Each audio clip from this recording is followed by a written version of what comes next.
Video. Today we are doing day 16, I think, of the To Payout series. So let's get straight into it. So we had 2 trades today. Both of those were fine and to plan, but I ended break even in the day, and I'll show you why exactly. So let's get into it. So we stopped Asia high, and from that point on I was looking for shorts. Because of that, we do a failure swing and gave a break structure right here, which was my clear entry. That's my entry, enter there. Then as you can see, I get stopped out. Stop was just so, yeah, let me explain the stop loss here and what I wanted to explain. So when I was entering here, I wanted to set my stop loss at the top of this candle, but at that point it was like 1% risk with one contract size, and as you know, I cannot do less than one contract size, which means that if I want my stop to be here, I have to risk 1% or I can't enter trade. So what I did is I lowered my stop as much as I can, which is about right here, until it's 0.5. Then as price was reaching this, I saw this fair value gap, and I thought, well, maybe we can enter into it, so we can reject down from it. So I have to put my stop above, which is why I did this. And right there, my lose was 0.7% or something like that, 0.75. And then, because I couldn't risk less, that's dump. So then we had sweep of London high and an inverse and a break structure as well. So that was my entry, and stop was just above the 5-minute inverse, 5-minute fair value gap, and above the body of the candle that gave all of those. And this time I could risk 0.5% here, which is what I did, and I ended up hitting this 1 to 1.5 because my low hanging fruit was here. So once we took out the low hanging fruit, I set my stop loss to break even, and then we pushed to my 1 to 1.5 target. So on this trade I made less than I lost on this one, or actually the same amount almost. That's because I risked less on the winning trade and more on the losing trade. And that's the problem with this, which is why I'm going to be increasing my risks, because yes, I know about the consistency rule. Yes, it's gonna fuck up my consistency rule, but I believe that I'm actually, for me, it's easier to make more money before I get a payout than to actually trade like this, where I basically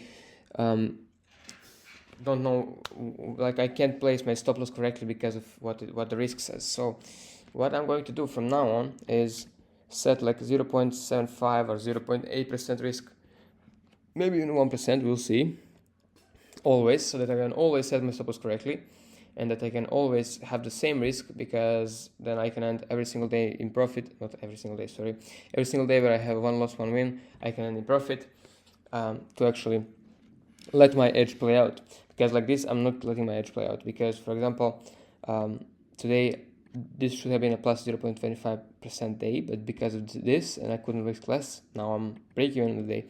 So yeah, that's what I'm going to do, because let's say if I risked 0.75 on this one as well, then I would have made plus 0.25% on the day. So actually not 0.75%, but the equivalent of that when risking 0.75, which is, let me just see, so that means that I lose 0.75, and then so I make on this one I would make 0.75 times 1.5, that'll be 1.125, and that then means 0.75. So I'll make around 0.4% for the day, which is better than if I risked 0.5. So yeah, I mean, I can't risk 0.5. That's the problem. It would be fine if I actually was able to risk the right amount that I wanted to risk. So I'm gonna do this so that I can actually risk the right amount every single time. Yeah, that's basically it. Next thing about these trades, I think that's it. The market was kind of tough right here, but yeah, we just take the setup and that's it. So yeah, that's all for this setup. Thank you guys for watching this video, and I hope this adjustment can actually make my edge show and progress itself into this, because yeah, I'll think it more through. I'll also think it through, and then I'll tell you guys more about it in the next episode. But so far, this is what I have to do in order to start making progress with Apex, because Apex sucks, to be honest. If I got funded with FTMO, for example, which I'm doing right now, I'm working on an eval, then like I can still remain risking 1% on my eval. Maybe it's even 0.5%. It's okay because I can do that because that's what FTMO allows. Like it allows you for you to take less than one contract size, or it's different because you can actually like risk the right amount. It's not a minimum of one. So yeah, basically I'm going to do that. And yeah, also with FTMO there's no consistency rule, which means that I can actually take profit at my low hanging fruit, so I don't have to always go for 1 to 1.5 in and then like try to get it that way. So I can, for example, if my low hanging fruit in this case, if there wasn't a fair value gap in here and this was my low hanging fruit, the next one would be these relatively cool lows. So I would set my stop loss there, I'm sorry, my take profit there, and then I would make 3R almost. So I can do that on FTMO as well. So yeah, guys, that's basically all for this breakdown, and we'll see how we progress further down the road. Thank you guys for tuning in. The main thing we are doing here is actually improving day by day, and yeah, thank you guys for watching this video. Because I just figured out something, so I have been doing it wrong throughout this whole funding area. So what I thought is that when you have that consistency rule, you have to make less than 30% of the total profit that you are when you are like ready for a payout of that total profit.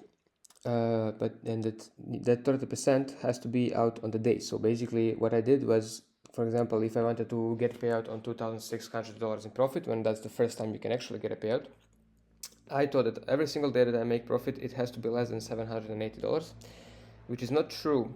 Every single trade has to be less than $780, meaning that I can take trades normally. For example, I can take 2 trades that end up like being $600 each or $700 each, and I'm still within that consistency rule because it's looked by the trade, not the actual like day that you ended. So basically, each single trade has to be below that, below that 206, below the 30%, but those 2 trades combined can be higher than the 30% and it can still count. So yeah, I have been looking at that wrong. So basically what I did was I tried to risk $250 to make 375 on one trade and then 375 on second trade, so that I ensure that I stay so that I end the day, if I have 2 winning days, two winning trades, I end $750 in profit, which is just below that 780, which is 30% of 2,600.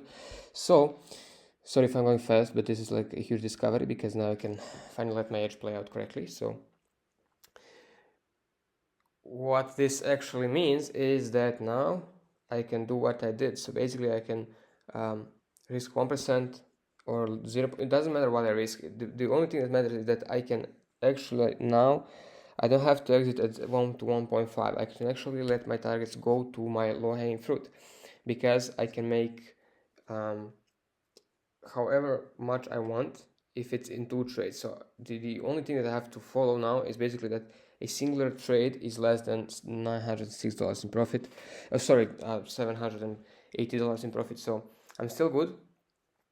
I didn't fuck up on that day. I made $960, but that was from 2 trades, which means that I'm still good. I still can take a payout at $2,600. I just have to keep my singular trades below $780 profit. So yeah, that's basically it. Yeah. Thank you guys for watching this video once again. This is just like an update, an add-on onto that previous. So basically I'm gonna put it together in the editing. So yeah, that's what I wanted to tell you as well.